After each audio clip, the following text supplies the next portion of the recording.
What's that sound? Off the grid. Hello, everyone. My name is W, aka William, host the High Art on the Edge page. Welcome to surprise event number 2. A couple weeks ago, we had the lightning seeds. Today, we are shining a big spotlight on the Beastie Boys. The Beastie Boys, as you know, legends of hip hop, masters of their craft. A friend of mine, Andrew Katz, and I are going to discuss the importance of the Beastie Boys and how they impacted our musical lives. And you never know who may crawl through this door during this event. While you're listening to us, feel free to put any comments you like regarding our discussion, albums, songs, concert, merch, whatever you feel like. We want to stay connected to you through your words. And if you have an opinion, please be respectful. Remember what we're about to share. It's all subjective and just completely for fun.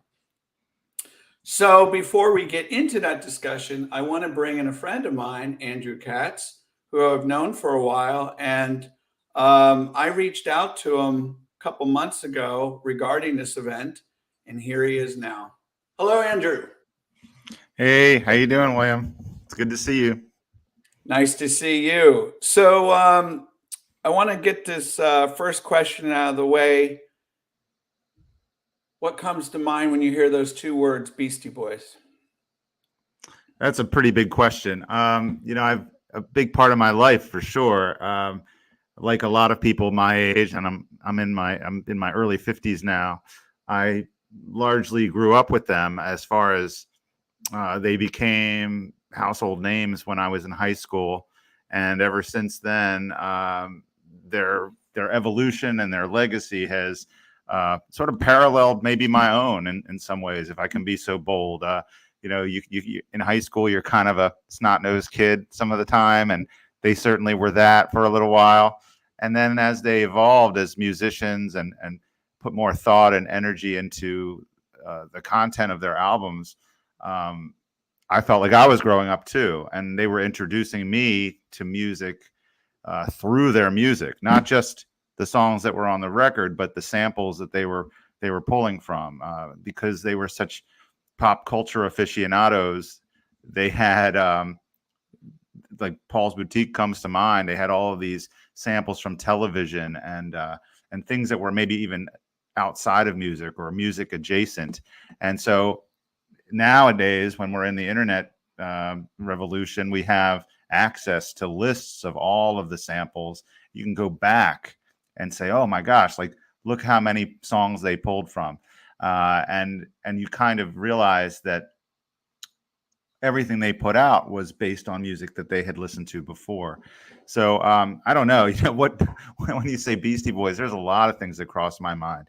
My connection to the MCA Day community, Adam Yauch passing away, seeing them being inducted into the Rock and Roll Hall of Fame, and then of course my own personal musical history, being introduced to them in high school, and thinking about how License to Ill makes me reminisce for a sort of a simpler time in my life, and then also everything that comes with it, or everything that came after that, and how a lot of their albums were responses to their own growth and their own surroundings. Like you think of To the Five Boroughs as this love letter to New York and in the wake of 9/11.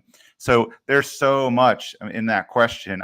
And I'm not sure I'm the right person to answer it, but we all have our own personal music histories, and in particular, the Beastie Boys and I have our own personal music history, because it's ubiquitous. It's always on my playlists. It's always in my life, and it's the soundtrack of my life, to be sort of corny about it. Well articulated. Just for the audience, can you tell us what you do for a living? Oh, sure. I'm a middle school art teacher, and I just wrapped up, and I can't even believe I'm saying this out loud. I just wrapped up my 28th year of teaching, and all at the middle school level. And so while I've gotten older, my clientele has remained the same age. And so so middle school is a crazy time, and I signed on a long time ago to be with them. And fortunately for me, I teach art. I couldn't teach anything else, and I use music as much as I can to inspire kids. And of course, I'm biased, and so a lot of the music I use to inspire them is some of my favorite music of all time. Yeah. And so, and actually, I've one of the questions lined up for you here. I'm going to throw it out right now, and then we're going to start getting into these albums and have a discussion. Mm-hmm. So, we all know how creative the Beastie Boys are. And in terms of their creativity, how do you think it kind of bled through your veins in terms of your output of creativity? Did their work inspire you as a teacher, as an artist, in any fashion? Oh, wow. Without a doubt. Yeah. I mean, I think maybe the Beastie Boys have inspired me as a visual artist more than anyone else because of how vivid their lyrics are and how they paint a picture with words in a way a lot of MCs don't. And part of that is because of their connection to pop culture. Mr. Ed show or the cucumber in a bowl of hot sauce. I mean, they evoke images in my head that I either turned into cartoons or I wanted to find out more about things, and so it enriched my own understanding of the things around me in a way that I could bring into my artwork. So they've always inspired me musically. I wanted to.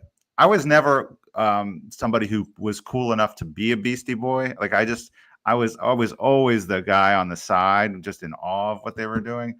And I know there are some people who are like, "Hey, I wanted to be in the Beastie Boys." I knew I wasn't that cool, but when I listened to the music, it put me in a frame of mind that empowered me. And I think the best music does that. And I know, if you look at License to Ill and some of the problematic misogyny and that sort of thing, I'm really glad they outgrew that, or really it was probably mostly a joke at the time, and they moved on from that. So I'm really glad they did. But I'm inspired by the production. So I mean, hats off to Rick Rubin for what he did on License to Ill, and how he crafted that record. Whether or not it was as collaborative as it should have been, I'm not sure. But then credit the Beastie Boys for moving on from Rick Rubin and Russell Simmons and not doing License to Ill Part 2, which was what Russell Simmons wanted them to do. And I think they would have been famous and they would have had their place in hip hop history. But because they moved on from those guys, they were able to kind of point themselves in their own direction rather than feeling like we have to do what Russell and Rick want us to do. Can you remember specifically that moment when the Beastie Boys, their music entered your life? Yeah, I was like a lot of other people. I missed the punk part, but License to Ill, I mean, and Fight for Your Right, which is actually I think my least favorite song by them. I remember when that just was a juggernaut and it was everywhere, and it was more than just a song. It was this sort of this rock and roll attitude, anti-establishment, anti listening to your parents, and because I was almost the same age as them, they're a little bit older than me.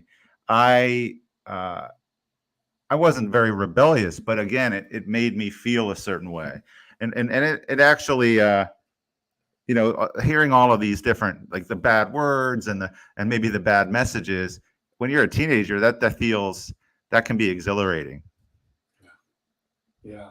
And did you see them in concert?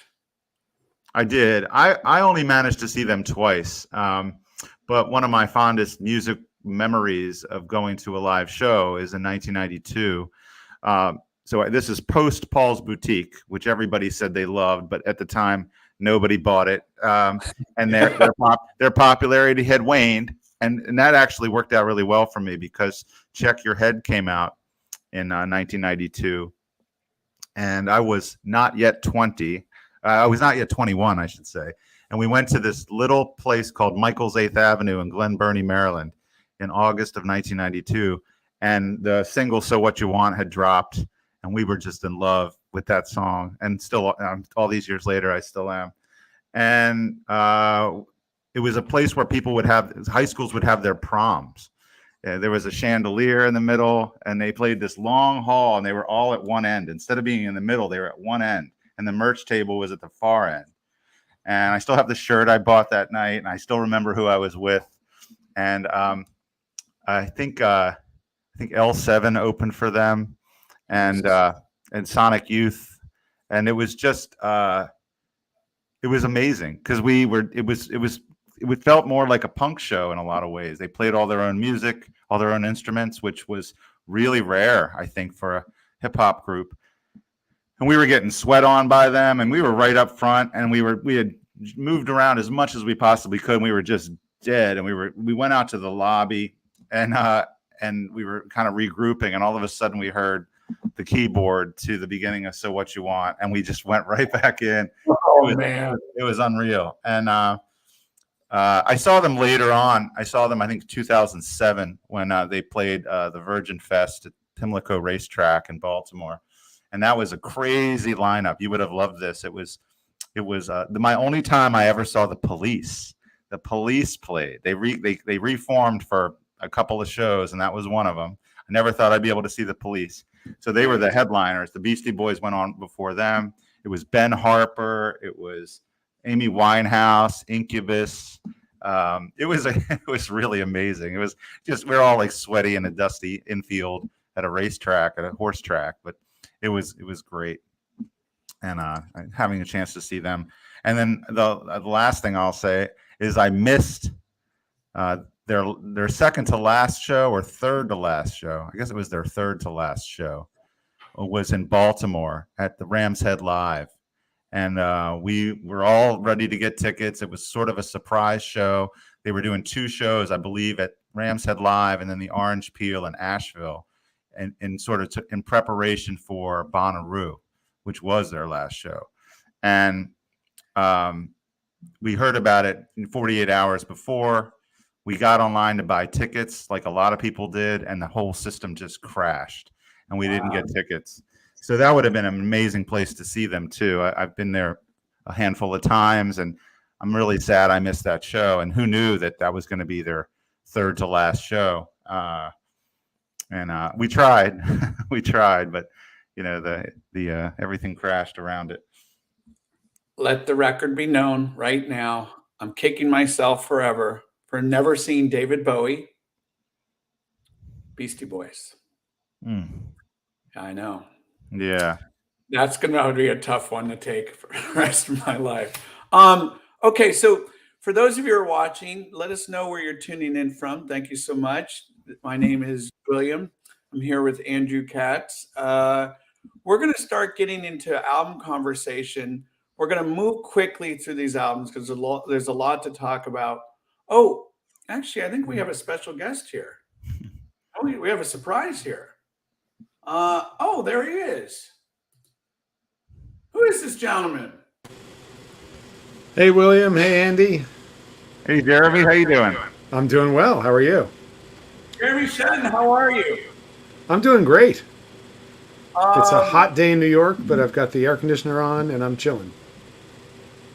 So thanks for coming.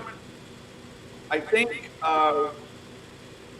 one of you has to mute the Facebook page. There we go. Okay. Now we're still having that feedback. Oh, we're having feedback? Yeah, I'm hearing my voice bounce off. Oh, hold on one second. Okay. Andrew, No, I'm going to wait. How's that now? Much better. Thank you. Okay. So, Jeremy, thanks for being a surprise guest here. Do you want to let us know how you are involved with Beastie Boys in any manner? What's your connection? Well, I grew up in Manhattan, and one of my oldest friends is Mike Diamond. We were destined to be friends in a way because my brother was friends with his oldest brother, and there was always this idea that Mike and I would hang out. But the way our school was arranged, we were actually kind of further apart than we might have been because they did this kind of doubled up grading system until you got to 7th grade. So then when we were in 7th grade, he was in 7th grade and I was in 8th grade. We were in the same building at the same time, in the same hallways, and we started hanging out. And our main connection was just music. We were both, I've rarely met anybody who's into music as much as I am, and that was Mike. So what happened was, as I walked into his bedroom, I saw the drum set. I said, "Oh, you play music?" And he said, "Yeah." And he was taking lessons. He had a practice pad. He had like sheet music, the whole deal. And around that time, John Barry transferred in, a while later, and nobody wanted to be friends with John Barry because he was a wild man. But I was immediately attracted to him. Also, John Barry was one of the few people who lived above 96th Street, like I did. So then I came up with the idea to put Mike and John together. It almost didn't go well because I gathered us together to go see Joe Jackson. And as soon as the members started their opening set, JB started jumping up and down in his chair. And when the set ended, he went to the bathroom and Mike leaned over to me. He said, "Yo, I think this guy might be insane." That's awesome. So I was like, no, trust me. So it took a little work. But once I got them together, we started the Young Aborigines. There's a lot of ins and outs behind that. But one of the things we love to do is go to clubs and find like-minded people. There were only so many like-minded people at our school that we wanted to hang out with or that were into the same music we were. And, after the Young Aborigines had been going for a while, they brought in this kid, Adam. They had met him one night. It's documented in their book. And I thought he was an unbelievably intelligent, hilarious, one of the funniest people I've ever met. But he could go from absurd to deep, like you're hanging up your iPhone. He had this amazing way of doing that. And so you'd be laughing and then he'd be like, "Huh, I never thought that." He just made you think a lot. So I love that about him. It was kind of funny though, because we were both bass players. So what are you going to do? You can have a band with 2 bass players. Just ask Tim Summer. But we didn't want to do that. And also they were really getting into hardcore and I wasn't into it that much. I loved the Bad Brains, a few other things, and the idea of playing that one note kind of, it just wasn't my thing. So we had parallel universes going, but I always think about the fact that if I hadn't brought Mike and John together, something would have happened, I feel, but it would have been different. Mm-hmm. Yeah. And real quickly, your love for music, was that passed down from mom, dad, both? Was it always playing in your house? There was a lot of music in my house. My mom used to wake me up from my crib with a 45 of the Beatles. At least that's what she told me. I don't have a recollection of that. But when I was sleeping too heavily and she needed me to get up, she put on "I Want to Hold Your Hand." Worked like a charm. And my dad was always playing classical music. My brother had a lot of records. He's 6 years older than me. But when I really think about it, I just can relate to this kid who heard something like "Pata Pata" by Miriam Makeba. And it was almost like a drug. It just made me feel so good. So once you're doing that, once you discover that, you just keep finding, well, what are all the other different ways I can feel good? And get that jolt from another person. So I just kept seeking stuff out. And the funny thing is that, after the Beastie Boys became huge, And Famous, I didn't see them for quite some time until they came back from the Life Still tour and they were working on Paul's Boutique. My older brother's in the chat. Hey, Greg. Nice. I did tape a lot of records from Greg, but I don't think I ever stole any records from Greg, so we're safe. But yeah, that's when they contacted me to do the Paul's Boutique album cover. It didn't start out that way. They knew I was a photographer and they knew I was working in photography, and they just said, we have this idea, we don't know how to do it. So that was my other connection besides the friendships, that run deep. And we will definitely get to that. Yeah, absolutely. Oh, thank you, Andrew. Andrew, do you want to go by Andy or Andrew on this one? Andy's fine. That's fine. Okay. And actually, we have another surprise guest that has just entered. Let's bring him in. Check Mike. Mike 1, Mike 1, 2. You're there? Check Mike, check 1, 2. How's everybody doing? All right. Hey, Mike. How you doing? Mike Kearney is here, everyone. Welcome to our piece. Thank you very much. William, you got that buzzing going on again on your mic. Someone's getting a haircut. It does, yeah. Amen.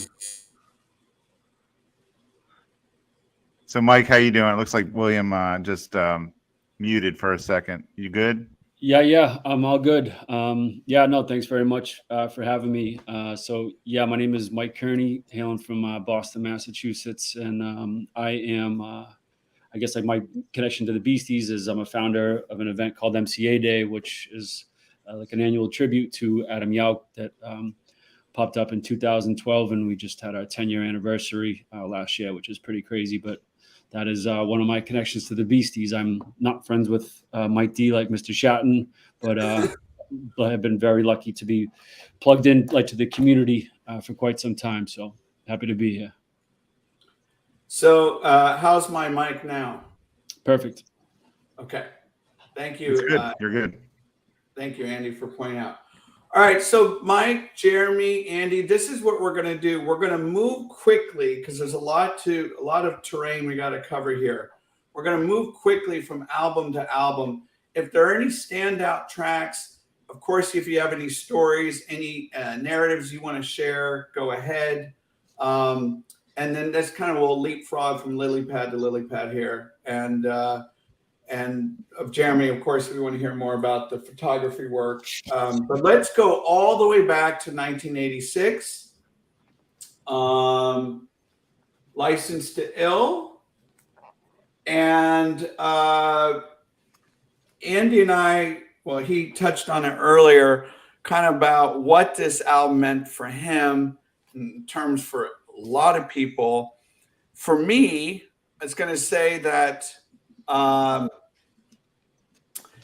it was one of those seminal moments when an album drops and you sit there and go, what the hell is this? What is this? And I clearly remember I heard Slow and Low at a party, 6th grade party, I think. And I remember I told the host, I said, can you please, she had a jukebox or something, had the 45 or something like that. And I said, can you play that again? And she did. And I was just so hooked. And then I went to Tower Records, if we all remember Tower Records, and picked that up. And that was kind of my entry into that kingdom there.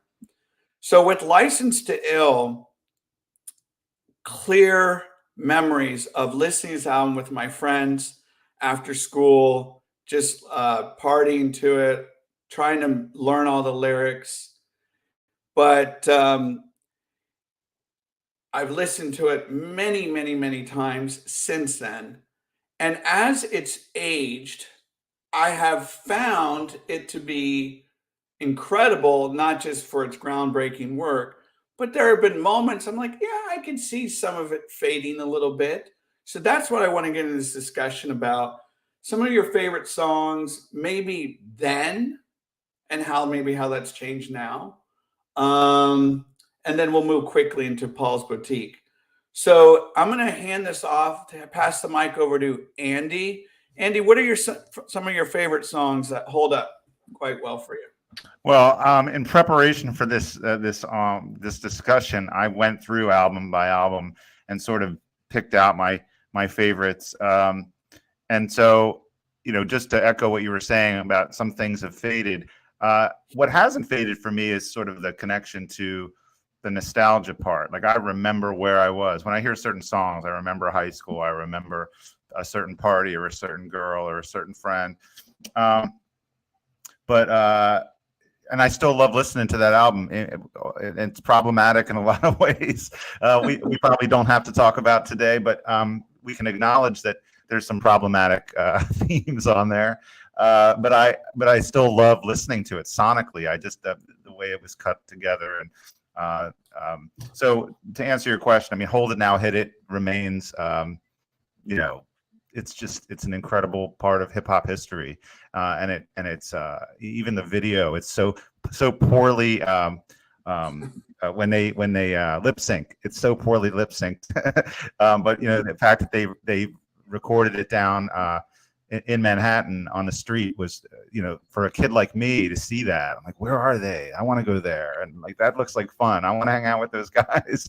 It was amazing, and just the whistle and the Yo Leroy thing, and of course it's just jam packed full of samples and noises, and it's all been produced by Rick. And I should mention before I pass the mic to someone else, I don't know if you know this, William, but Slow and Low is actually meant for Run DMC. Run DMC gave them that. They're like, nah, we don't want that one, so they gave it to people. And there's a lot of stories like that about different tracks. And if you listen to it, I actually think there's a Slow and Low demo out there that Run DMC did that you could probably find. Nice. And Nice. It's pretty cool when you start realizing, oh yeah, it does kind of sound like their cadence, and they were sort of trying to do the same thing as them. So anyway, I'll throw out Hold It Now, Hit It as my favorite track on License to Ill, and then I'll pass the mic to Jeremy, I suppose. Well, all right, Jeremy. Thank you. I'm famous for being a License to Ill, I won't say hater, but I didn't like it when it came out. I was super proud that my friends had put out this record and it shot to the top of the charts and the sales and all that. But I never bought a copy. I didn't listen to it. I heard what I heard on the radio. I thought Fight for Your Right was hilarious. And I liked that because it was a little like Cookie Puss, but more produced, I guess you could say. And there was one hilarious moment when my mom came back from a ski trip and she said, hey, you know what I heard in the lodge after skiing was Fight for Your Right to Party. It was great. We all danced. And I was like, oh my God. Anyway, so I did eventually acquire a copy of the record, and I've listened to it a few times in the last few years, mainly for those things we do on Twitter where we try to pick the 5 best albums from a year. And I do think there are about 4 good songs on it. To quote Dante Ross, there's 4 good songs, but I would probably go with Brass Monkey as my favorite, because at least it's a little bit funky. And that's what I really miss. The rhythms are so square and it's very reductive musically, which was not what we were about. And I think that was the Rick Rubin influence, the Long Island heavy metal kid who just fed them that. We listened to some of that, but we didn't listen to a lot of it at that time. We were more into post-punk and new wave and punk and funk and salsa and disco. And this kind of wiped the slate of all that stuff that we had been absorbing. But it is what it is, and a lot of people love it. Let's pass the mic over to Mike. Yeah, sure.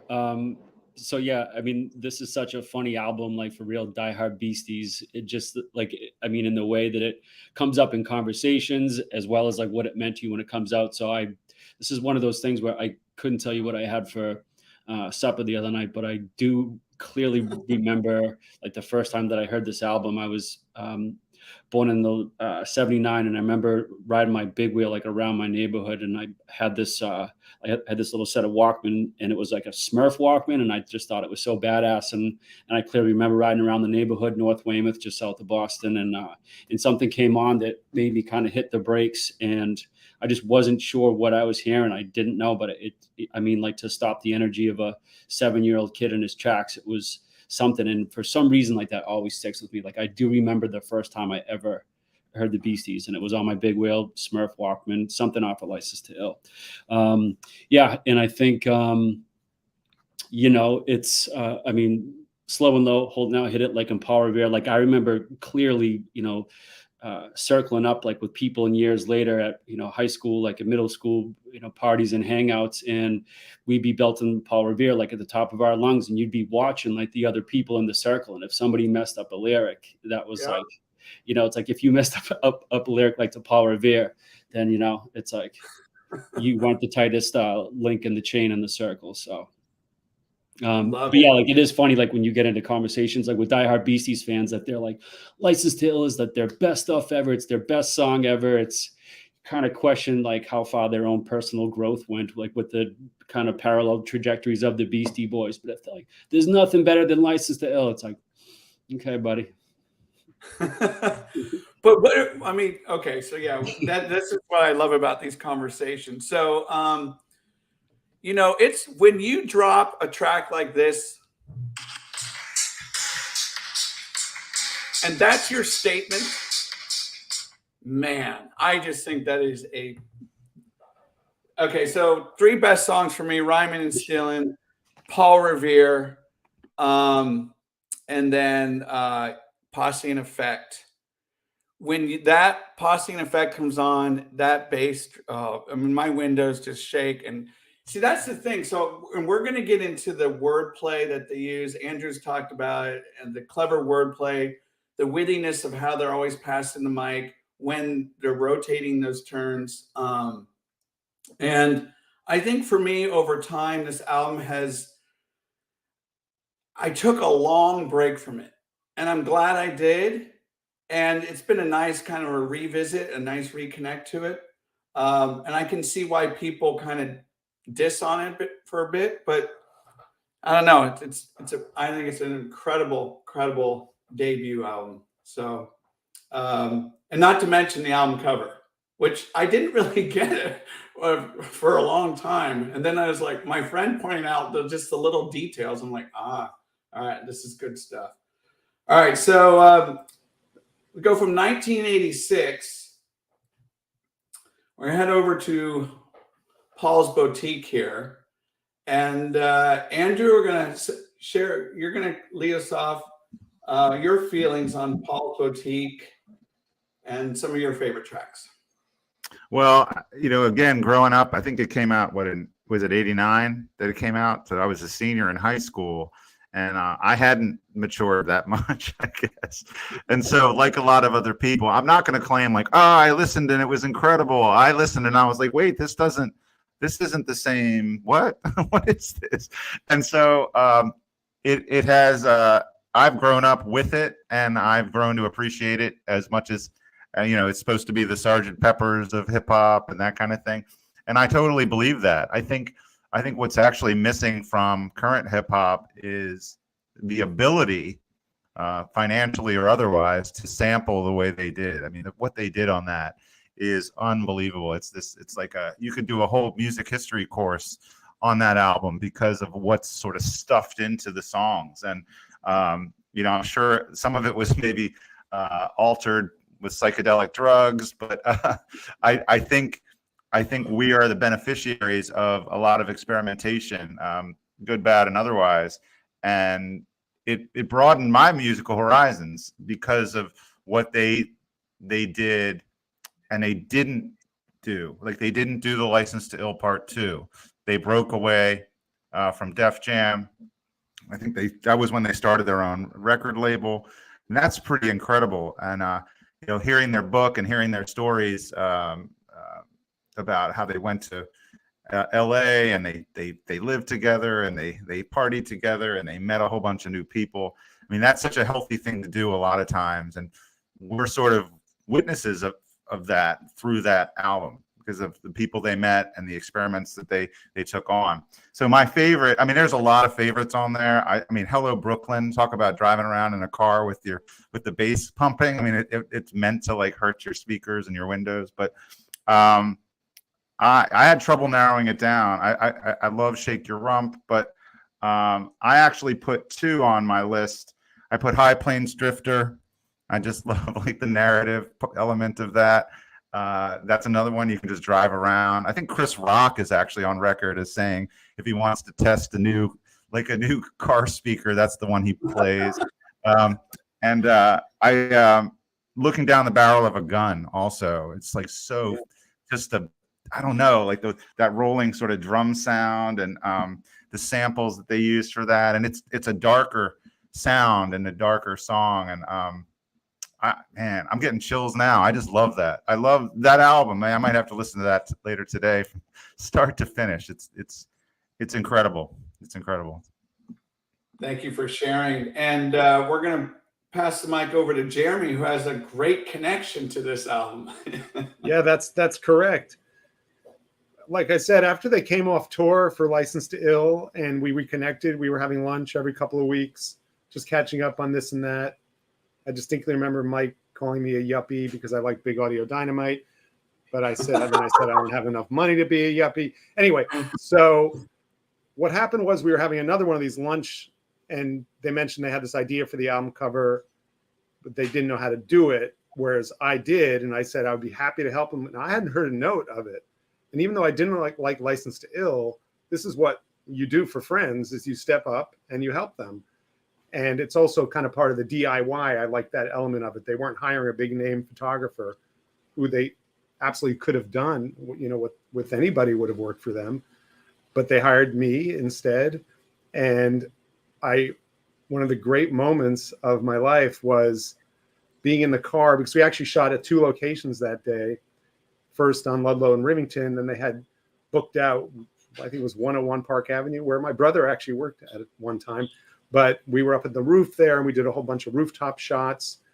But in between, we were in the car packed with all this stuff, and they put on a rough mix of the album. And I was like, this is it. This is everything. This is all the music we love, all in one place at one time, overlapping. And I just loved it immediately. So then, a few months later, I got the album, and it just blew my mind. The music was just so fantastic. And Mike also gave me the DJ discs, the instrumental discs.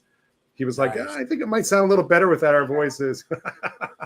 Oh my God. But, it really is their humor and the freedom of just being themselves, within the context of those samples that were put together by the Dust Brothers. Just absolutely incredible.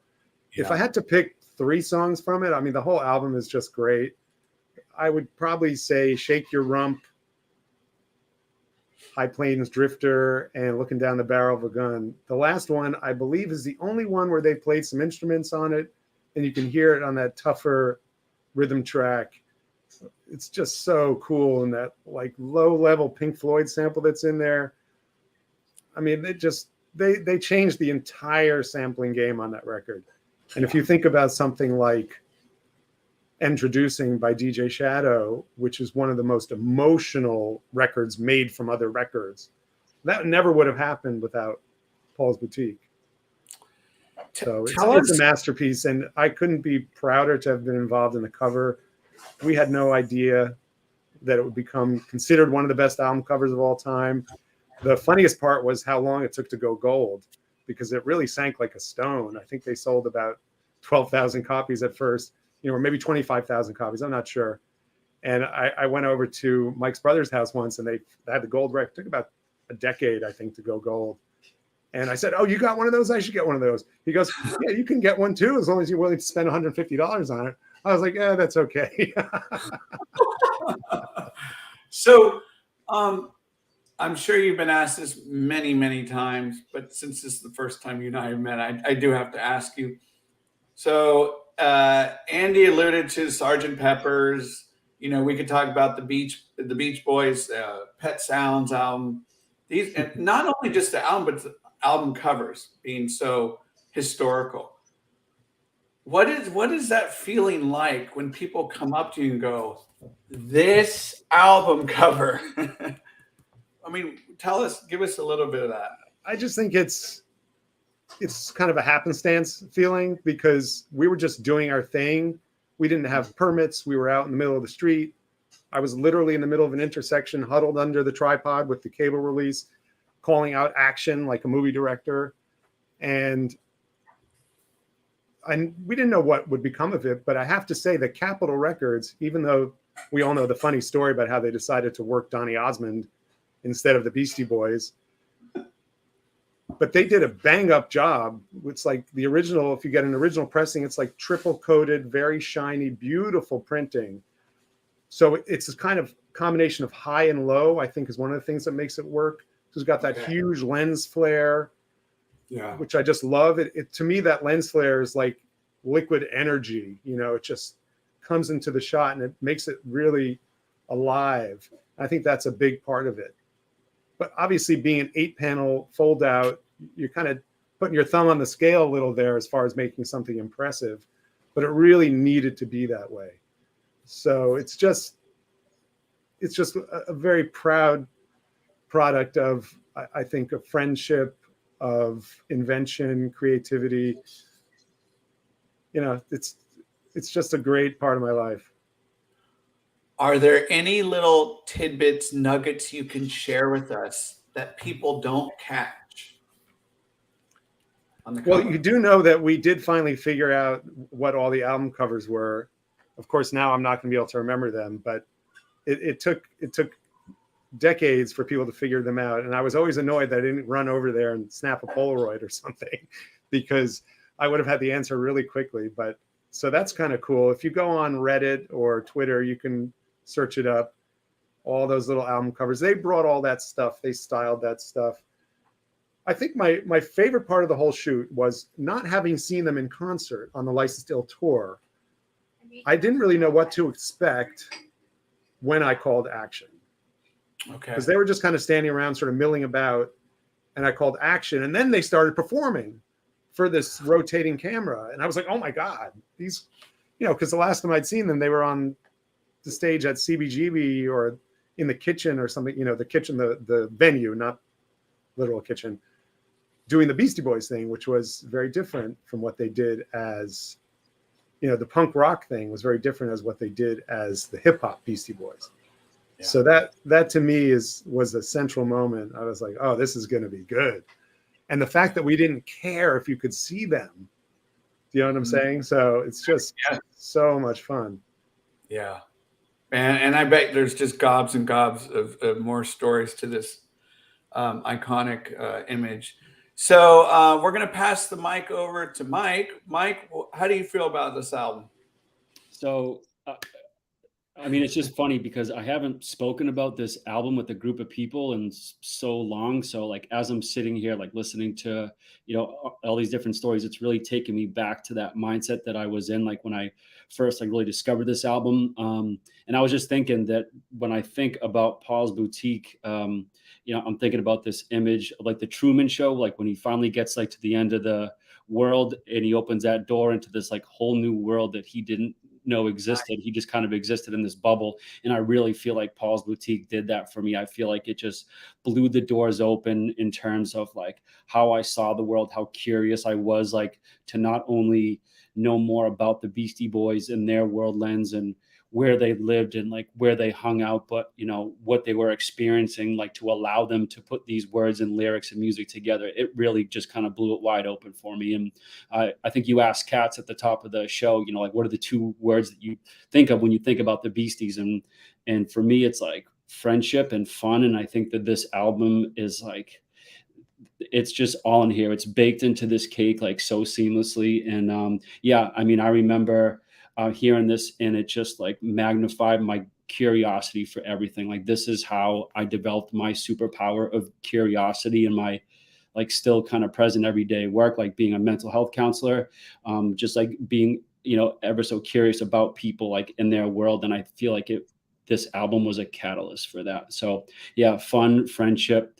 And this is like when I really just kind of like signed on for the Beastie tour, like for the lifelong kind of ticket. Songs, Sounds of Science and Eggman, like were two of my favorite songs to just like sing by myself, like with a tape in my room, as well as like with my friends. I would like scribble lyrics. I remember scribbling, Beastie Boys lyrics on the stalls in my school bathroom, and like the administrators didn't even like need to question who did it, but I didn't care that they would know it was me. I just wanted the world to know about this new world that I found, and I found it through Paul's Boutique. So when this album was released, were you kind of out in front and waving that banner like, come on, everyone, you got to check this out?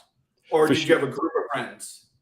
For sure. No, I mean, I was definitely, I found this and I brought it like home to the village. And it's funny because I didn't find it when it actually came out. I found it, I found Check Your Head actually first, and then I backtracked to Paul's Boutique.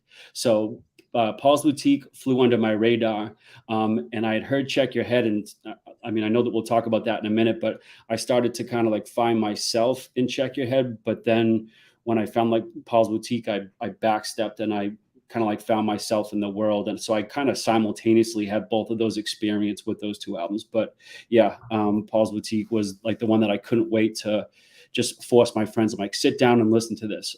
It was everything. And it still holds up so incredibly well today. It is phenomenal. All right. So, all right. You named your tracks. That's correct. Mm-hmm. Yeah. All right. Well, for me, I'm not going to go through all the details and how I feel about the album. I think it's pretty evident on my face. It truly is a rich mixture of sounds and hip hop and bass and experimentation. I do want to know from someone, do we know actually how many samples were used roughly? I don't know. If anyone wants to answer that. I don't know a number. No, it's hundreds, right? Some people say millions. Can you imagine how expensive? There's no way you could do that now. No way. All right. So top 3 songs for me. Let me just interrupt. Wikipedia says there's 105 songs sampled. 105? That's a low ball. That seems low to me. 24 samples on the last track alone. Okay. All right. Shake Your Rump, High Plains Drifter. People forget about 3-minute rule, Full Throttle to the Bottle. And then one of my all-time favorites, A Year and a Day. A Year and a Day. That rapping on that it's extraordinary. And they make it sound so damn easy. And I know it's not. We have some people tuning in. We have Greg. Thank you, Greg. We have Gabriel. Yeah. We have, I thought Farrell McLaughlin. Thank you for tuning in. He says, I first heard Beasties at 14, was on a school trip to Japan. And then Greg says, I worked at 101 Park for 10 years, but not at that time. Fun fact, my first law firm represented the Beastie Boys in the 1980s and 90s. Awesome. Thank you for sharing that. All right. So we move on from that historical album to another historical album. And Andy, we're going to pass the mic over to you. Let's go Check Your Head. Well, Pass the Mic is the perfect segue for this album. And I've been waiting. I'm excited about talking about this because I did a homework assignment before I got on this call with you all because I wanted to be prepared. So I went through the exercise of putting my favorite albums in order of the Beastie Boys, or ranking them, if you will, which I don't like to do. But I did it anyway, knowing that the easiest one for me was number 1. And that is, for me, Check Your Head. That's my favorite album. It has my 2 favorite Beastie Boys songs on that album. So for me, it was a no-brainer. Also, because of the story of seeing them for the first time live in 1992, August of 1992, was 20 years old and I saw them. I'm never going to forget that. So it's a very biased personal opinion, but I love being able to go out on that limb and claim it as my number one. The fact that they played their own instruments, that they changed it up again, right? They went from License to Ill to Paul's Boutique, which was sample heavy, and all of a sudden they come out and they're playing drums and bass, and they're slowing it down, and they're really speaking to their punk roots on a few of those tracks. Amazing. Like it's such a like hodgepodge of different approaches to making music, and that's one I can just listen to straight through. And I would say both sides, but it was probably on a CD when I got it the first time. It was probably in a long box too. Remember those long boxes? Yeah, there it is. And of course the cover, Glenn Friedman's photograph of that. It's one of my bucket list spots to visit. I know it's not necessarily a really great spot in LA, but I still want to go there and pay tribute. I think it's near the Capitol Records building.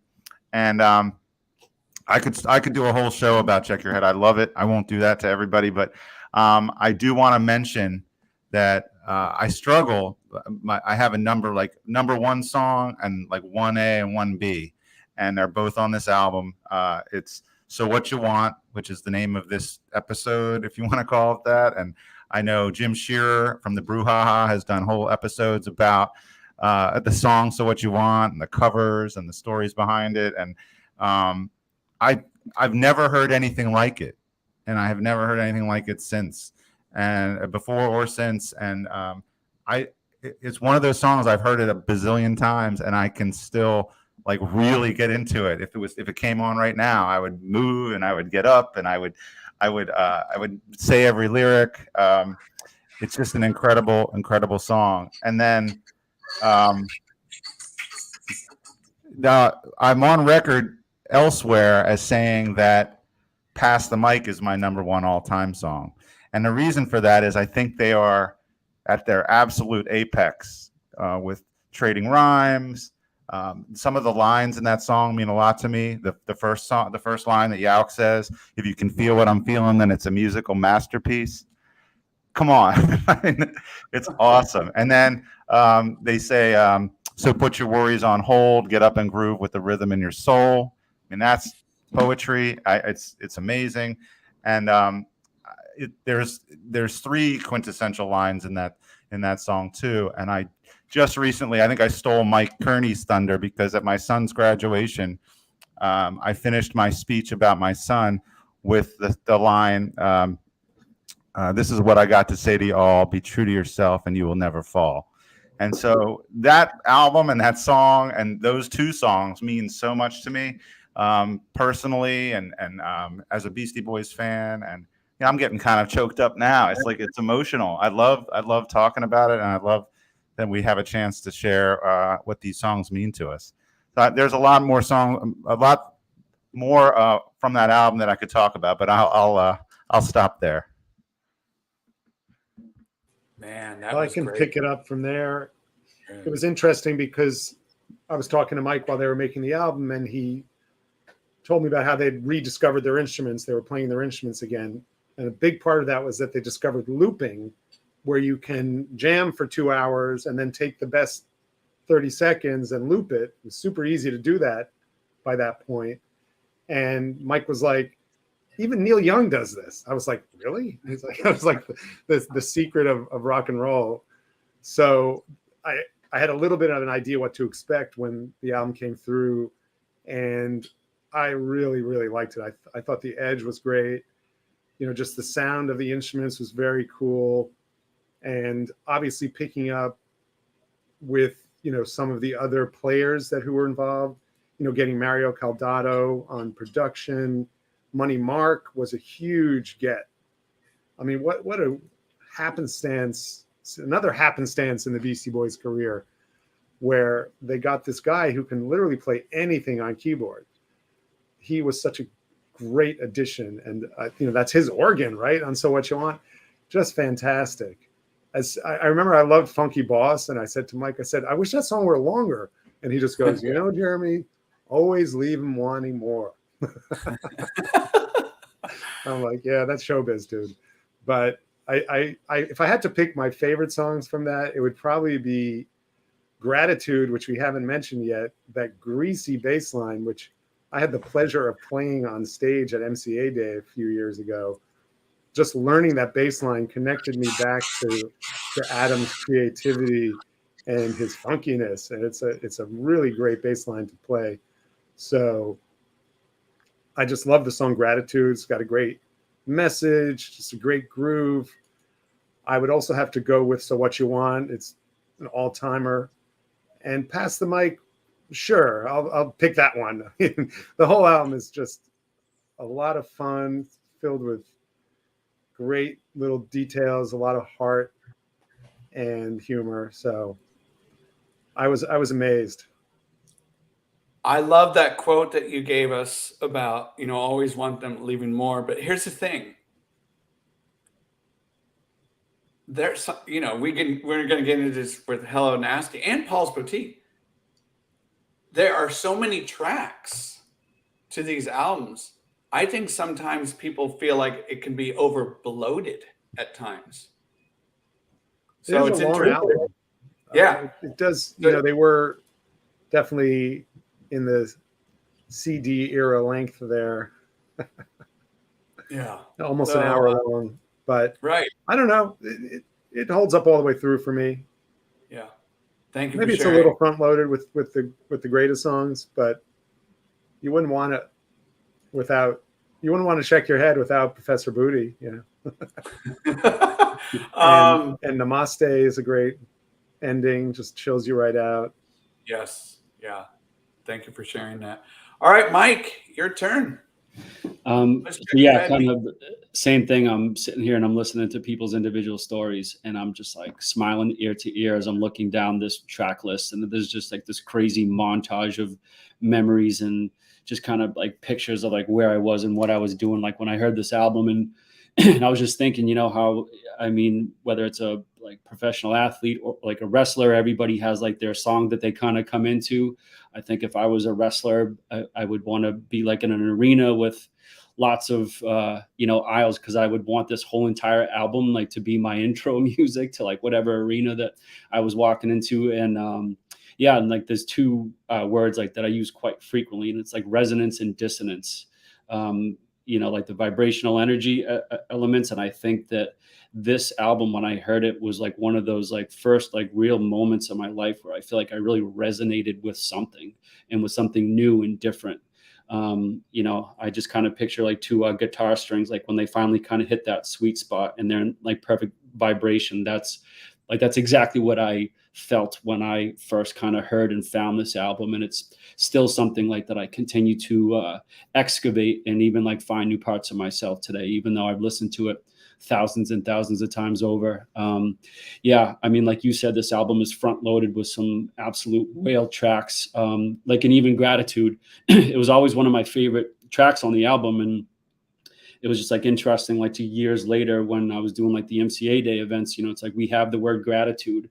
It's on pretty much every single one of our posters that we've done. And that was our, kind of main motto. Like, this is why we're getting together. It's just like to kind of share that sense of gratitude and how lucky and grateful we are that like the Beasties got together as friends and kind of shared their music and their like in themselves, like in their lives with us. It's just like a profound sense of gratitude. So that's why that song always holds like a nice warm spot for me. And Time for Living, I remember playing that at parties and doing like the air guitar until I was just like out of breath, and singing like Professor Booty, like in Live at PJ's. Everything. It's there's so many layers to this album, but it's also this like one thing. It's amazing.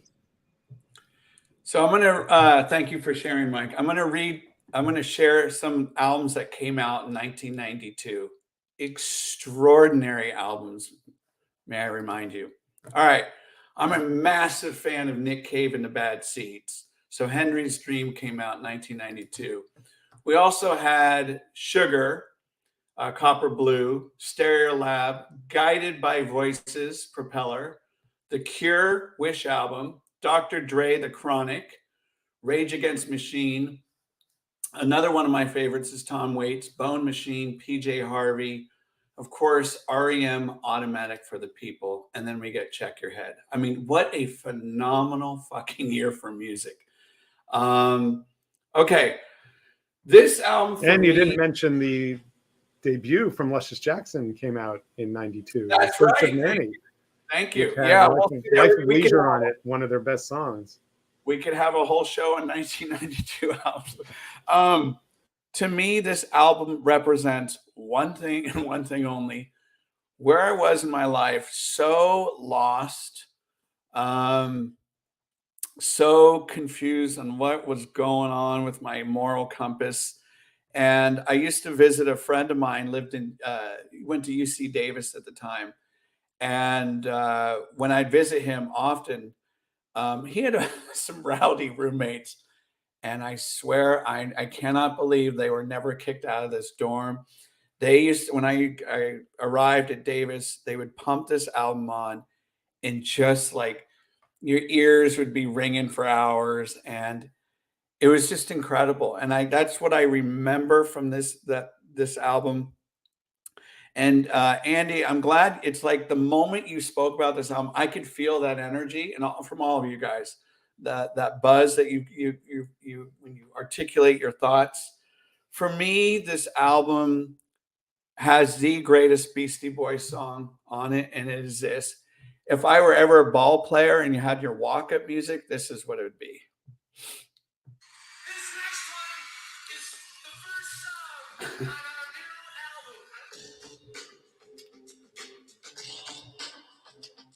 They launch their albums with these phenomenal songs. It's like they waste no time. They want you to get right into that world and feel it. So Jimmy James is my all-time favorite Beastie Boys track. It's a track that I remember when teaching, when I was frustrated or I needed that lift, I would listen to that song, and it just kind of, I would always be in my head, you better watch out, kids, because you don't know what's coming. Hey, William, can I interrupt you for a second? There's two little things about that song. I'm pretty sure the song is about Jimi Hendrix. Is that right? And then the other is, I think it's Robin Zander from Cheap Trick, who has that saying at the very beginning. Yeah, that's from the Live at Budokan album, I believe. Yeah. All right. That's all I wanted to add. Jimmy James and the Blue Flames was when Hendrix first came to Greenwich Village. That's what he called his band. And these are the little nuggets I love. So Finger Licking Good. I mean, Funky Boss, Best of My Gratitude. I mean, it just goes on and on and on. Then it has that nice little kind of break in the middle a bit, but then Something's Got to Give comes in, and then Stand Together. Another track I feel that people kind of forget about, but damn it. Yeah, it is. It's my number 2 Beastie Boys album. My number 2. Okay, so it sounds like we could keep talking about that album, but we got to keep rolling through this. So we're going to go to 1994. Is that correct here? We're going to go to Ill Communication. Andy, what were you doing in 1994? I was, in 94, I was in college. I was in art school, and I would be graduating in about a year. So I think this album reminds me of some friends I met at that point in my life that I still have, where I was in college, but I went to an art school. And I commuted, so I didn't get the live away at experience. So I had a lot of friends who went to state colleges, Penn State and Maryland and West Virginia. And on the weekends, I would go see them. So I would live vicariously through all of my state college friends, and I would party with them on the weekends. And I was constantly couch surfing. But this album reminds me of that time because I would be listening to it, constantly. And I mean, there's some. I'm also a really big Tribe Called Quest fan. So one of my favorite tracks of all time is "Get It Together," where I think the story is that they were like high as kites recording that song, and then Q-Tip doesn't even really remember it, but they got him on. They recorded his voice, so what you hear is is what you get, I guess. But I love the hits off that album are great. Sure Shot, Root Down, just amazing. I don't know. Those are my favorites, like Pass the Mic and all of that. It's similar when they're trading rhymes and they're being goofy. And there's also, this was when videos were really supporting the song. So you would, I can't help but imagine, I just picture for a Sure Shot, them, I guess they're in Las Vegas in tuxedos and they're mugging at the camera. And I love all of that. I love, because you feel like you're sort of part of the party. Right. Yeah, so I'm trying to think of where I put it on my list. It wasn't at the top. It was number 4 for me. So I love Ill Communication.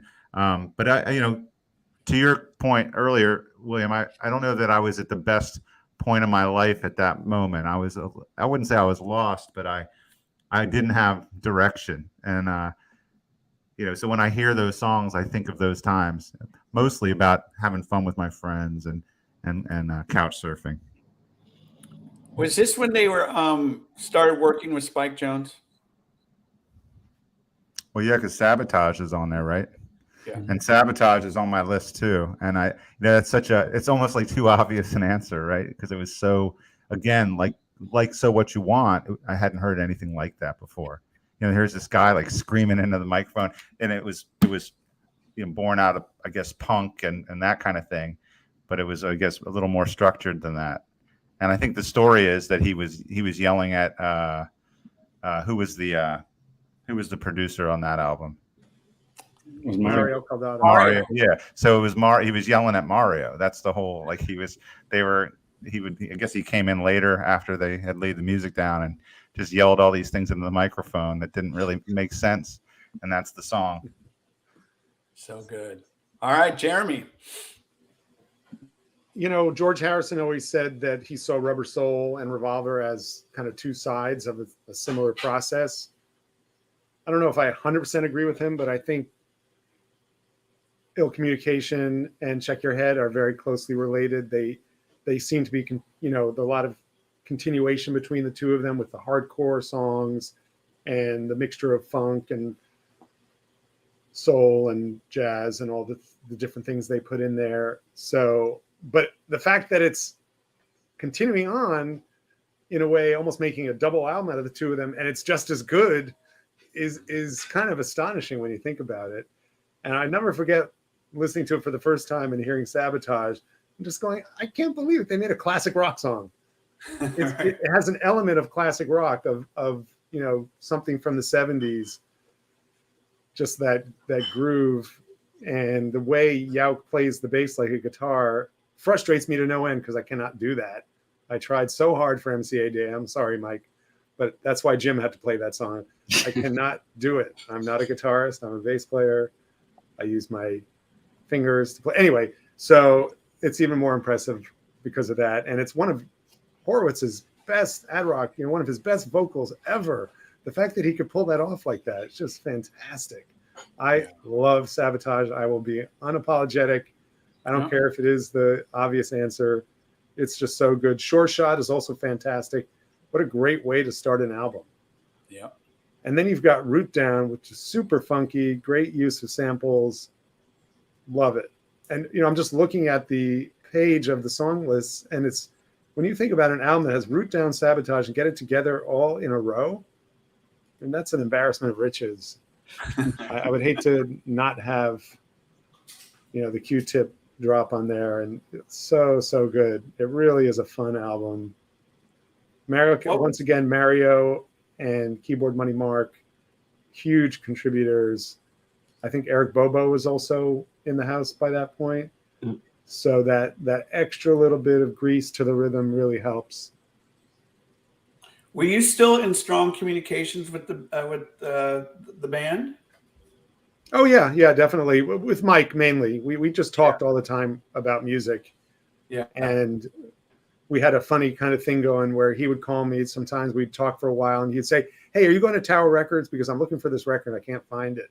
So if you see it over there, pick it up for me." And they would literally cut a check from Grand Royal to reimburse me. So I would go to Tower. I remember very distinctly getting was Lee Dorsey, The Great Googa Mooga, which was a 2 CD compilation, I think, on Charlie. All the best Lee Dorsey stuff, mind-blowing collection of stuff. And so I picked that up for him. And the great part about it was that I get to tape. He didn't care if I broke the seal. So I would tape it, and then I'd pop it in the mail. It was just the kind of, but it was one way that we, just kept in touch about stuff. We would literally talk for hours about music. Nobody else, very few people in my life where I could do that with them. So, and it was just great to hear all the influences continue to come on this album. Even though there were fewer samples, there still are samples and a lot of influences from the past. So just the way they put that all together is just fantastic. And Bruce Davidson on the album cover. How could I compete? An unpublished Bruce Davidson photograph is just so cool. Mike, how do you feel about Ill Communication? So yeah, I've got bushels of love for this album, and like if I'm not mistaken, this is probably like the shortest time gap in between like their two albums. And I think I remember listening to some kind of an interview with the boys, like where they said that it's like after Check Your Head came out and they had really kind of like found themselves and they were operating at such a high level, like that this album kind of came the easiest. It's almost like a continuation of that album. And they kind of tightened up their process a little bit. So it's like some fans might think that this is a little bit more like a contained, tighter version of Check Your Head. But this album popped like when I was coming into high school. And if I was, harvesting all these new elements of myself with Check Your Head, I feel like when Ill Communication came out, I was ready to like take that harvest to market. Like I had found myself there and I was just kind of comfortable and had this new sense of confidence, in large part because of Beastie Boys music, that I was ready to kind of go out into the world and be like, what? Like, this is it. And so, yeah, it's like the confidence in this album was just, I just ate it for breakfast, lunch, and dinner. Favorite tracks, obviously, like you guys talked about some of the bigger ones. I used to burn like B-Boys Making with the Freak flute loop and Do It. Like those songs were just so fun. And this is also like when I started to dig into like the samples, not just like appreciate them, but I was like, where did this song Root Down come from? Oh, who is like Jimmy Smith? And this is when I really started to kind of branch out and find like that new music, like through their samples. So yeah, this album is fucking amazing. Like, love it. I don't even know how to give shit. Oh man, I love the enthusiasm that is just emanating from your mic there. No, it's so. How about this? 1994, Downward Spiral, 9 Inch Nails. Definitely Maybe, Oasis. A Juggernaut, Live Through This by Hole. Dummy, Portishead. Super Unknown, Soundgarden. Blur, Park Life. I mean, list goes on and on. Ill Communication, 1994. I was in London. I was at a club. Sabotage came on. The place went nuts. And I would go clubbing all the time because I was studying abroad over there. And it was Common People by Pulp, and it was Sabotage that I remember clearly. Everybody just moved to that dance floor and just went nuts. And it's an extraordinary body of work. I don't even really know how to give it much detail. You guys kind of said everything I need to say about it. To me, it's the percussive work that I love. It's got the elements of their hardcore days. I love the instrumentals, the jazz feel to it. It has another great song that I feel like people kind of don't talk about. Maybe that's what my theme is, The Scoop. And then, of course, Futterman's Rule, I love. And Sabotage, Sure Shot's hard to beat that one. But yeah, it's interesting to think about in the context of 94 that you had Beck coming out with Mellow Gold that year, which in some ways picked up on Paul's Boutique. So they Yes. they're in the middle of their career and they're already starting to compete with their earlier iteration in some ways. And then they were also down and dirty with Nas Illmatic, which a lot of people think is the greatest hip hop album of all time. I don't agree, but it's a good album for sure. And it made a big splash. And then you also had Outkast coming out. So just in the world of hip hop, they were in the ring with some real heavy hitters and holding their own entirely. It was my number 4 album. All right, we're gonna move into the next one here. So we go from 1994 to where are we going? Hello Nasty. Hey, William, I'm going to call an audible here and put Mike on the spot and reverse the order since I've gone first every time. So, Mike, will you do Hello Nasty, and I'll finish up. I'll go after Jeremy. Hells yeah. All right, let's get right into it. This is my number 1. Hello Nasty is my favorite Beastie Boys album. I'm coming out swinging. I don't care what genre. Okay, like for me, music, it's like an ABC, anything but country. I don't care like what genre. I would put Hello Nasty as the strongest 1-2 first and second song opener for like any album, any genre. Super disco break-in segue into the move. If I'm ever like low energy or if I'm off on 2 wheels, if I play tracks 1 and 2 from Hello Nasty, Super Disco Breakin' in the Move, it is fucking on. This is my favorite Beastie Boys album. Yeah, it's, same thing. Well, actually, I guess similar to, like the last album we were just talking about, Ill Communication. It does have like a little bit of all the things that they love. It's got some punk. It's got like, like the instrumentals, it's got like a little bit of everything. Yelk and Ad Rock are like singing these like sonnet songs, and it just it's like if they kind of like found and iced stuff down on the last album, they just kind of leveled up here and just let it rip. 3 MCs, 1 DJ. Obviously, like the Intergalactic video, Body Moving. Like Remote Control is still like one of my just kind of random deep cut songs that I don't feel is like celebrated enough. And then I don't know, Yelp, like that's still such like one of the most hauntingly beautiful songs like I've like from the whole entire catalog. And then just when you think that they're going to downshift, they come back with like Grasshopper Unit, like a Negotiation Limit File. I mean, like Unite, Pictureless, Electrify. It just keeps hitting, and then just like when you think that they could go out with a bang, they just like kind of nestle you down and just kind of ensure that you have a soft landing from this incredible journey that you just went on with like Dr. Lee and Instant Death. And it's just like it's an emotional album that I just feel like dongs your heartstrings and just takes you on such a ride. But fucking Hello Nasty. If I was gonna get a forehead tattoo, it would probably have something to do with this album. I love how vehement you are about this, and I gotta know, since we're on a roll here, I want to know how you feel about the album cover. I mean, it's probably like one of my favorites. I mean, I'm just kind of staring at it right now, and just like the fact that it's like not only I mean, it just looks like such a candid moment of them just having fun as friends. It like if you look at their facial expressions. I mean, Ad Rock's facial expression is just like hilarious. Yelk is just kind of cracking up. Mike D's got that like scary look on his face. And the fact that they worked it into like the lyrics, it's like packed like sardines in a tin. It's, I mean, even like the font and just knowing like, I forget like what album that they got like a lot of this design and just like the space kind of module inside. It's, yeah, I celebrate it. Let's go. Man. Okay, Jeremy, good luck. Well, this album has a lot of complexity in the way it relates to my life. For one thing, 1998 was the year my son was diagnosed with cancer. I don't want to bring the mood down, but that's just the way it is. And I was literally in the waiting room. At the time, I was a working photographer, and I was literally in the waiting room in the hospital when I got a call, picked up a message from Mike. They were looking for someone to do the album cover for their next record, which was Hello Nasty. They were working on it at the time.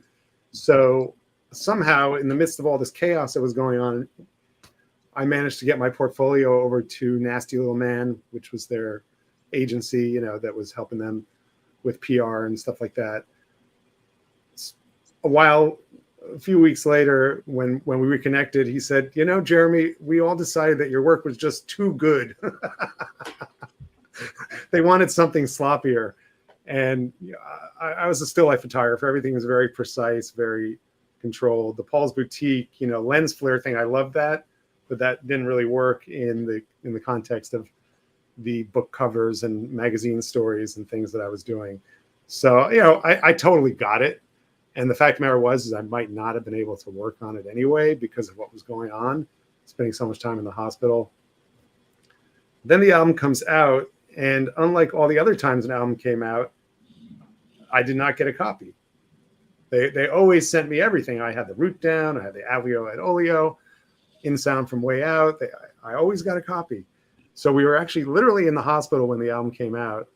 And Steven, Michael's other older brother, who's unfortunately no longer with us, he comes in and he's like, I brought you a copy because I knew my brother has no class. Oh, geez. So that's when we finally got to hear Hello Nasty. And there is actually literally a video of our son was in and out of the hospital.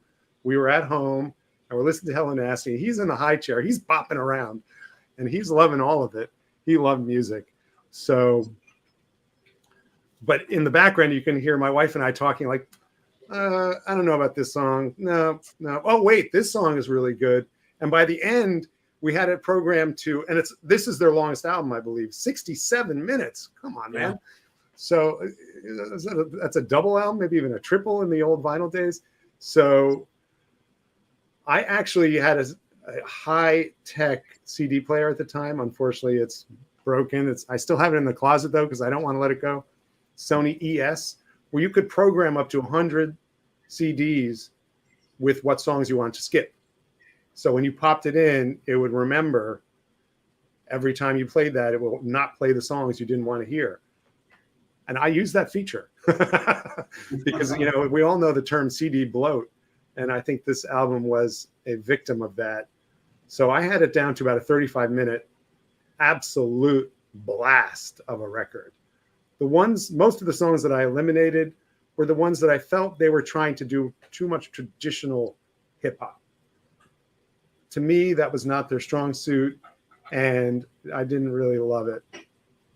So it was a bit of a complex reaction to it. So, but I do like it a lot, and I'm always fascinated to find the people, including Ad Rock, as we learned from the book, that it's his favorite album. But I will pick some songs from it. Body Moving and Intergalactic, what a 1-2 punch right there on the first side if it was an album. If it was an LP. Really, really great. And then I also have to pick Dr. Lee, PhD.